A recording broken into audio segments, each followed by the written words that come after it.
Hi friends, ఎంతో అదృష్టం చేసుకుంటే కానీ ఇలాంటివన్నీ చేసుకోలేమండి. కొంతమంది అనుకుంటారు కానీ అన్నీ అయితే కుదరవు. కానీ మా ఫ్రెండ్ వాళ్ళ ఇంట్లో అయితే చేసుకున్నారు కృష్ణుడి విగ్రహం ముందు. మళ్ళీ నారాయణ స్వరూపాలైన ఇంకో 3 దేవుళ్ళ ఫోటోలు అయితే పెట్టి ఒక్కొక్కటి అనుకుంటూ మంత్రం చదువుకుంటూ ఒక పండు, తులసి దళం, పువ్వు ఇట్లా అనుకుంటూ అక్కడైతే మొత్తం స్వామివారి ముందైతే పూజ అయితే చేసుకున్నారు. ఆ తర్వాత నైవేద్యాలు అయితే చూపించారు. వచ్చిన వాళ్ళు కూడా కొబ్బరికాయలు కొడతారు కదా, ఇట్లా చదువుకుంటూ విష్ణు సహస్రనామాలు అయితే చదివారండి. వచ్చిన వాళ్ళందరూ కూడా కొంతమంది ఫ్రెండ్స్ని అయితే తను ఇన్వైట్ చేసింది.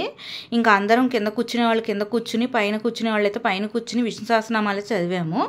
ఆ ఇంట్లో వాళ్ళైతే మాత్రం తర్వాత బీపిండితో దీపారాధన అయితే కూడా చేశారు.